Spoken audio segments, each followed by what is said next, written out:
Assalamualaikum warahmatullahi wabarakatuh. Jumpa lagi di channel Media Dakwah Islam AMG. Semoga kita selalu sehat dan bahagia dalam keadaan selamat dan sejahtera.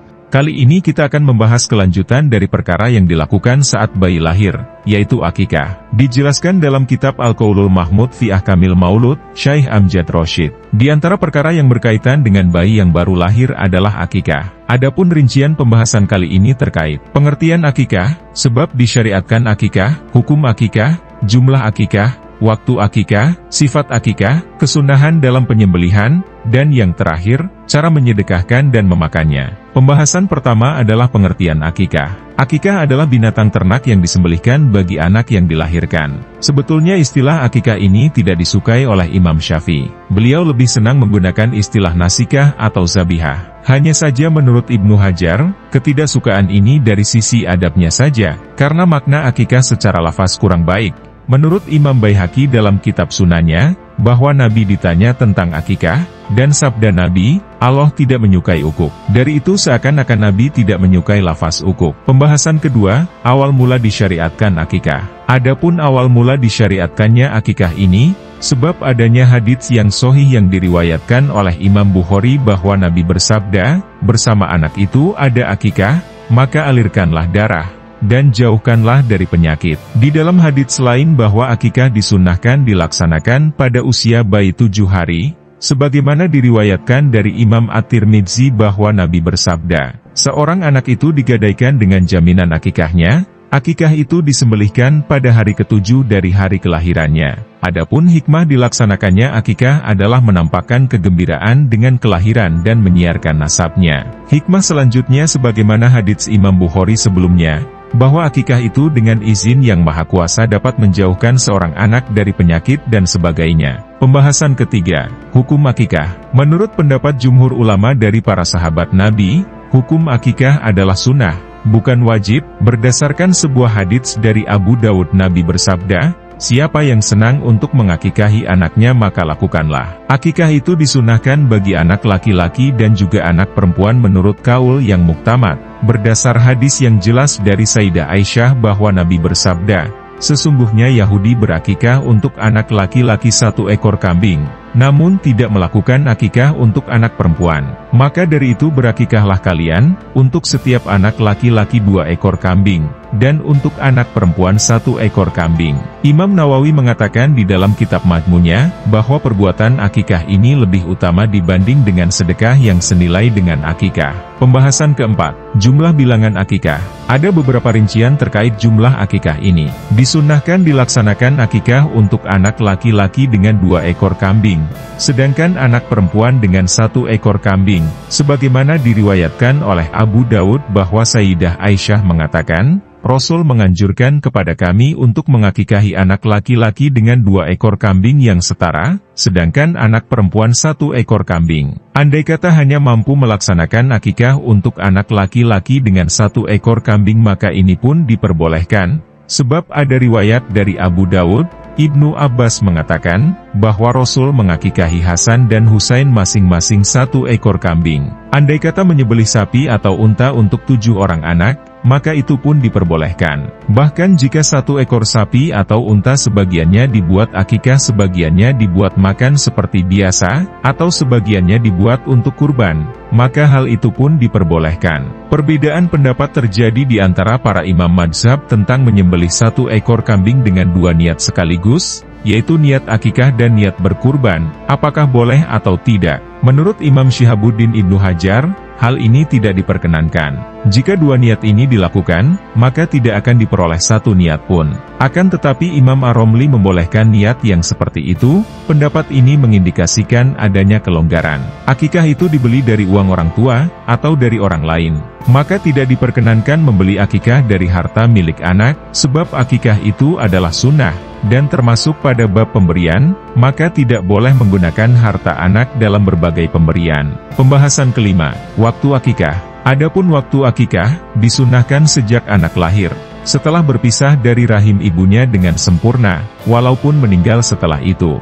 Jika diberi kemudahan untuk berakikah maka dalam keadaan demikian, disunahkan berakikah. Disunahkan menyembelih akikah pada hari ke-7 dari kelahiran. Misalnya jika lahir hari Kamis, maka hari ke-7-nya adalah hari Rabu. Namun apabila tidak dilaksanakan pada hari ke-7, maka sunnah pada hari ke-14. Jika tidak juga, maka pada hari ke-21, dan seterusnya berkelipatan 7. Namun jika pun tidak mengikuti hitungan tersebut, tidak mengapa. Dan jika tidak sempat diakikahi oleh orang tuanya, karena berbagai hal, sehingga sampai lepas balik, maka anak tersebut disunahkan mengakikahi dirinya sendiri setelah balik. Pembahasan ke-6, sifat hewan akikah. Dalam melakukan akikah, seseorang wajib menyempurnakan syarat penyembelihan, yaitu berkaitan macam hewan, umurnya, dan sifatnya. Dari segi macamnya, hewan yang sah dijadikan akikah adalah binatang ternak yaitu unta, sapi, dan kambing atau domba. Adapun kerbau menurut Syekh Nawawi Al-Jawi dalam Taushih Alam Nikosim, kerbau termasuk spesies dari sapi, maka berakikah dengan kerbau sama hukumnya dengan sapi. Maka tidak boleh melakukan akikah dengan selain binatang ternak yang telah disebutkan. Ketentuan ini tanpa adanya perselisihan. Sekalipun memang dikutip oleh Imam Nawawi dalam kitab Syarah Muhadzab bahwa gurunya berfatwa untuk orang yang fakir sekali, diperbolehkan berakikah dengan seekor ayam. Dan ulama mengatakan, ini adalah mazhab sahabat Ibnu Abbas. Bagaimana menyikapi yang demikian? Syekh Amjad mengatakan, berakikah dengan ayam hanya memperoleh keberkahannya, tidak dalam kesunahan dan tuntutan akikahnya. Demikian itu sesuai dengan apa yang disampaikan oleh Imam Nawawi. Selanjutnya dari segi umurnya, kambing Jawa dapat dijadikan akikah saat umur 1-2 tahun, sedangkan domba berumur 6 bulan sampai 1 tahun, dan sapi baru bisa dijadikan akikah saat umur 2-3 tahun, serta untuk unta di umur 5-6 tahun. Kemudian sifatnya, hewan yang disembelih harus selamat dari cacat, seperti sakit, pincang, buta, dan buta sebelah. Pembahasan yang ketujuh adalah kesunahan dalam menyembelih akikah. Dalam melaksanakan penyembelihan akikah, diutamakan pada waktu pagi, sesaat setelah terbit matahari. Disunahkan bagi yang menyembelih mengucapkan, Bismillahi wallahu akbar, Allahumma laka wa ilaika, Allahumma hazihi akikotu, lalu sebut nama yang diakikahi. Disunahkan untuk tidak memotong-motong tulang sembelihan, selain daripada ruas-ruasnya. Sebab ada larangan dari Nabi tentang hal itu, dan juga harapan agar anak yang diakikahi diberikan keselamatan pada anggota tubuhnya.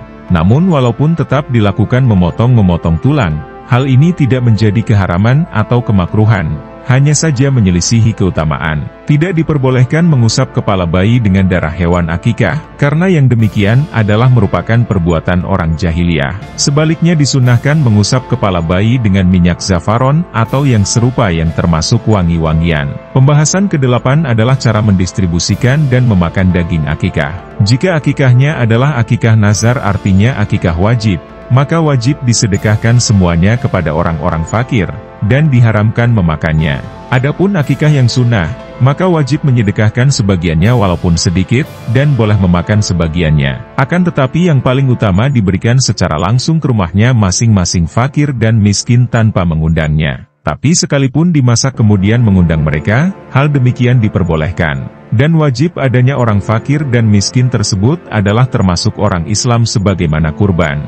Dianjurkan daging akikah tersebut dimasak terlebih dahulu bersama dengan sesuatu yang manis, seperti kismis dari anggur dan juga madu. Karena Nabi kita senang sesuatu yang manis dan juga madu, sebagaimana terdapat keterangan di dalam hadis, bahwa sesuatu yang manis itu sebagai satu harapan agar selaras dengan manisnya akhlak sang bayi di masa depan. Kemudian diutamakan memberikan kaki sampai paha sembelihan dalam keadaan mentah kepada bidan bayi. Tapi meskipun memberikan kaki sampai paha yang kiri pun tetap mendapat kesunahan. Dasarnya adalah sebuah hadis riwayat Imam Baihaqi dalam Sunanul Kubronya, bahwa Nabi pernah bersabda, berikanlah sebagian kaki akikah ini kepada orang yang membantu melahirkan, makan, dan berikan, janganlah dipotong-potong tulangnya. Dan adapun hikmahnya pemberian kaki tersebut adalah optimis penuh pengharapan, bahwa anak yang dilahirkan itu berjalan dengan normal dan hidup dalam kesempurnaan menggunakan kakinya. Semoga kita dapat mengamalkan akikah dengan sempurna. Mohon maaf bila ada kesalahan dalam pemaknaan.